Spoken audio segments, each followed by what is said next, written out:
Hey YouTube, this is Southern Prepper 1. I'm going to continue with the series on the little green men. I want to show you there's more things that you can use to alert your positions, alert your homestead, alert your community, your subdivision, whatever it is. But everything we're doing is trying to give us a combat multiplier so we can project more strength, so we can be more efficient with our limited number of people. I mean, it doesn't matter if you only got 4 or 5 guys and 4 or 5 ladies, and you're at a homestead, you're at a farm. You need to have a plan how to defend it, because you could come across 15, 20 bad guys that want to take what you have, especially if they can see what you have from the road, or they can put you under observation. It's so much easier for them to take care of you and live off your year's supply of food. So, what do you have that can warn you? Some of these things can be used at night, some of them during the day, and then some both day and night. So let's get started. There's a lot of things. I'm going to go through and do videos on some of these things, how to use them more efficiently. But right now I want you to have the concept of what am I going to start putting together. I have a lot of stuff here. You don't have to have this much stuff here. This is here for a purpose, for training purposes. This is here also for community. It's also here for my homestead and retreat. So I have a lot of stuff, but you don't have to have this much. So don't look at the table and say, oh, I can never get I don't want you to have all this stuff unless you're training people. But you need to have a few things, and it can be very inexpensive. Let's get started first. We're going to go right down so I don't miss anything. Fireworks. We just had July 4th. These are the kinds that go in the tubes, the cardboard tubes, and they get fired into the air. All kinds of stuff. I wish you would have purchased some at 4th of July, but maybe you can still get some locally. These are excellent. Different colors, different things. You can use them to mean different things. Fireworks.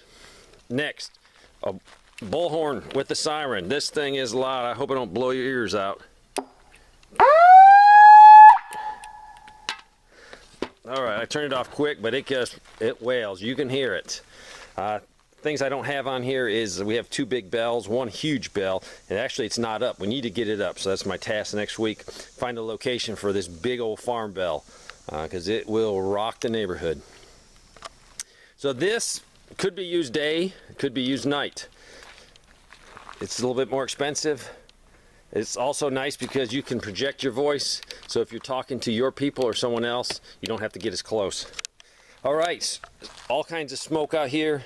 I've used this, it's good. I will do a separate video on smoke, all about smoke, for signaling, for trying to cover your movements, but it's good.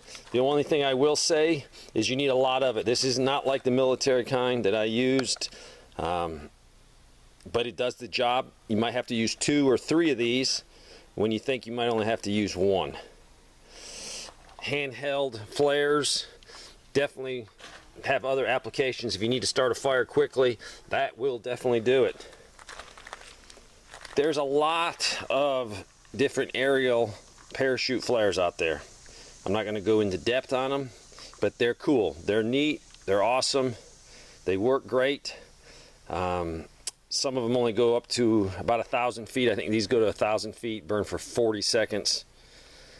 These are a little bit better, but these will definitely give you some advantage. Also, it's a distraction. You shoot a few of these off, people are going to look up into the sky and see what in the world was that. Alright, I think the best one that everyone should have, everyone at your home or retreat should have a whistle. Let me blow this one. I didn't blow it as loud as I could, but different whistles have different sounds. Definitely. So you could get a couple varieties, because then for whatever you have to arrange, maybe you give the children's one type of whistle and the adults another type of whistle, so you can tell who's blowing it, at least an adult or a child. Another thing you can use at night, you can usually use 550 cord. I have this so I can see it at night.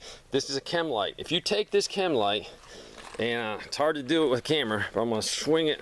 If you swing it vigorously around like a helicopter at night, it's pretty cool. It's just cool for the kids to play with, but you can signal with that. Different colors mean different things. the key is having backups for our radios. We rely too much on technology. In a worst case event, we might not have the technology we think we're going to have. 12 gauge flares, all boat owners have these, so it might be worth something in a grid down worst case event. You're out there trying to scavenge. Remember the boats, they'll have some flares, they'll have these on them. Definitely worth getting. The 12 gauge, these also can be shot in a regular 12 gauge shotgun, these kind, the shorter ones. There's all kinds of old military flare guns. This one has an insert. Let me give a quick plug for this. UNAC 26.5 millimeter 12 gauge. I bought this one. It was years and years ago. I don't even know if these guys are still in business. But what this lets you do is use the military ones and then also use the 12 gauge. So I like it. All kinds of different smoke and parachute flares. I have a few more varieties packed away. They're a little expensive, so really these will do the job. They're not as good. The flare is definitely not as good, but it will get someone's attention. They have little parachute flares that you can use.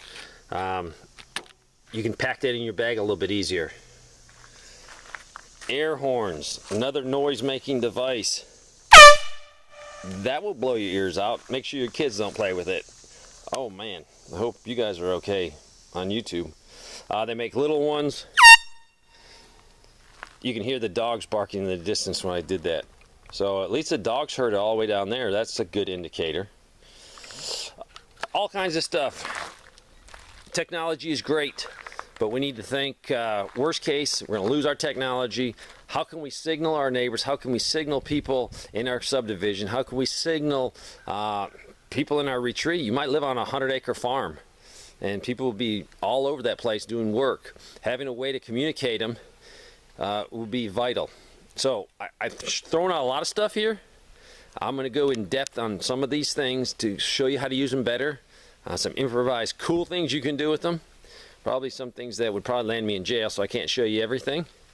But start thinking. If it's going to be as simple as whistles, you can go to Walmart and buy one of these today, or you can order it off Amazon. All kinds of things for you. Hope I got you thinking. That's the name of the game. Get prepared now. You're not going to get prepared when the balloon goes up. You're going to kick yourself and say, oh, I should have listened to Dave. I could at least bought some whistles. Hope you enjoyed. Thanks for watching.